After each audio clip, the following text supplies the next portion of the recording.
الحمدللہ رب العالمین والصلاة والسلام علی سید المرسلین اما بعد فاعوذ باللہ من الشیطان الرجیم بسم اللہ الرحمن الرحیم۔ الحمدللہ آج 15 رمضان المبارک کا روزہ افطار کرنے ہم جا رہے ہیں اور رمضان المبارک کا مہینہ ہمارے سر پر سایہ فگن ہے اور نصف رمضان ہو چکا ہے، اور جلدی جلدی اپنی اللہ تبارک و تعالیٰ کی رحمتیں برکتیں سمیٹ لیں۔ اور آج بڑا مخصوص دن حضرت امام حسن مجتبیٰ رضی اللہ تعالیٰ عنہ کا دن ہے۔ آج ہم مولا حسن کے بارے میں پڑھیں گے۔ رسول اکرم نور مجسم صلی اللہ علیہ وسلم کی چچی جان حضرت سیدنا ام الفضل رضی اللہ تعالیٰ عنہ نے آپ سے اپنا خواب عرض کیا، یا رسول اللہ صلی اللہ علیہ وسلم، آپ کی مبارک جسم کا حصہ میرے گھر آیا ہے۔ یہ سنتے ہی آپ صلی اللہ علیہ وسلم نے ارشاد فرمایا، تم نے اچھا خواب دیکھا، فاطمہ کے ہاں بیٹا پیدا ہوگا اور تم اسے دودھ پلاؤ گی۔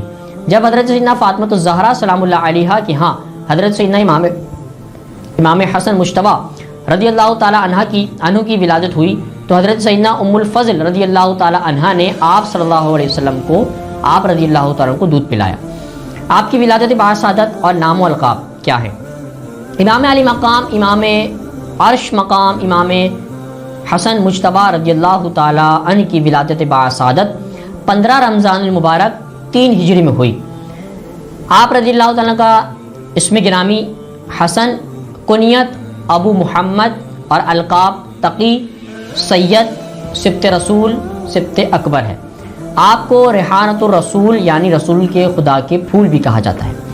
کیا بات رضا اس چمستان کرم کی، کیا بات رضا اس چمنستان کرم کی، زارا ہے کلی جس میں حسین اور حسن پھول۔ حضرت سیدنا انس بن مالک رضی اللہ تعالیٰ سے روایت ہے کہ امام حسن رضی اللہ تعالیٰ سے بڑھ کر رسول کریم صلی اللہ علیہ وسلم سے ملتا جلتا کوئی بھی شخص نہ تھا۔ حضرت سیدنا انس بن مالک فرماتے ہیں کہ حضرت امام حسن رضی اللہ تعالیٰ حضور علیہ السلام سے بہت ملتے جلتے تھے۔ حضرت سیدنا عبداللہ ابن زبیر رضی اللہ تعالیٰ بھی دیگر صحابہ کرام علیہم رضوان کی طرح نواز رسول حضرت سیدنا امام حسن رضی اللہ تعالیٰ سے بہت محبت فرماتے تھے۔ ایک موقع پر آپ صلی اللہ علیہ وسلم آپ رضی اللہ تعالیٰ نے فرمایا، اللہ عز و جل کی قسم، عورتوں نے حسن بن علی جیسا فرزند نہیں جنا۔ اللہ اکبر، سبحان اللہ۔ نبی رحمت صلی اللہ علیہ وسلم کو امام حسن رضی اللہ تعالیٰ سے بہت محبت تھی۔ آپ صلی اللہ علیہ وسلم نے حضرت امام حسن رضی اللہ تعالیٰ کو کبھی آغوش شفقت یعنی گود مبارک میں اٹھائے تو کبھی دوش اقدس یعنی کندھوں مبارک پر سوار کیے ہوئے گھر تشریف سے باہر تشریف لاتے، کبھی آپ رضی اللہ تعالیٰ کو دیکھتے اور پیار کرنے کے لیے سیدہ فاطمہ رضی اللہ تعالیٰ کے گھر تشریف لے جاتے، اور امام حسن رضی اللہ تعالیٰ سے بھی آپ رضی اللہ تعالیٰ آپ صلی اللہ علیہ وسلم سے بے حد مانوس ہوتے، یعنی کبھی نماز کی حالت میں مبارک پیٹھ پر سوار ہو جاتے۔ حضرت سیدنا ابو ہریرہ رضی اللہ تعالیٰ فرماتے ہیں کہ میں جب امام حسن رضی اللہ تعالیٰ کو دیکھتا تو میری آنکھوں سے آنسو جاری ہو جاتے، اور نبی کریم رؤوف الرحیم صلی اللہ علیہ وسلم ایک دن باہر تشریف لائے اور آنکھوں سے آنسو جاری تھے۔ مسجد میں دیکھا، میرا ہاتھ پکڑا، میں ساتھ چل پڑا۔ آپ صلی اللہ علیہ وسلم نے مجھ سے کوئی بات نہ کی، یہاں تک کہ ہم بنو کینکا کے بازار میں داخل ہوئے اور پھر ہم وہاں سے واپس آئے تو آپ صلی اللہ علیہ وسلم نے فرمایا، چھوٹا بچہ کہاں ہے، اسے میرے پاس لاؤ۔ حضرت سیدنا ابو ہریرہ رضی اللہ تعالیٰ فرماتے ہیں، میں نے دیکھا امام حسن رضی اللہ تعالیٰ آئے اور پیارے آقا صلی اللہ علیہ وسلم کی مبارک گود میں بیٹھ گئے۔ سلطان دو جہاں صلی اللہ علیہ وسلم نے اپنی زبان مبارک ان کے منہ میں ڈال دی اور 3 مرتبہ ارشاد فرمایا، اے اللہ عز و جل، میں اسے محبوب یعنی پیارا رکھتا ہوں، تو بھی اسے محبوب یعنی پیارا رکھ، اور جو اس سے محبت کرتا ہے تو بھی اس سے محبت کر۔ سبحان اللہ، یعنی امام حسن رضی اللہ تعالیٰ سے محبت کرنے والا نبی علیہ السلام سے محبت کرنے والا، اور جو نبی علیہ السلام سے محبت کرے گا وہ اللہ تبارک تعالیٰ سے محبت کرے گا۔ بچپن میں حدیث سن کر آپ یاد کر لیا کرتے تھے۔ تابعی بزرگ ہیں حضرت سیدنا ابو الحورا رضی اللہ تعالیٰ عنہ فرماتے ہیں کہ میں نے حضرت امام حسن رضی اللہ تعالیٰ سے پوچھا کہ آپ رسول اللہ صلی اللہ علیہ وسلم سے سنی ہوئی کوئی حدیث یاد ہے تو فرمائیں۔ تو بچپن میں ایک مرتبہ میں نے صدقے یعنی زکوٰۃ کی کھجوروں میں سے ایک کھجور اٹھا کر منہ میں ڈال لی، امام حسن فرما رہے ہیں، تو نانا جان رحمت عالمیان صلی اللہ علیہ وسلم نے میرے منہ سے وہ کھجور نکالی اور صدقے کی کھجوروں میں واپس رکھ دی۔ عرض کی گئی، یا رسول اللہ صلی اللہ علیہ وسلم، ایک اگر کھجور انہوں نے اٹھا لی تو اس میں کیا حرج ہے؟ تو پیارے آقا صلی اللہ علیہ وسلم نے ارشاد فرمایا،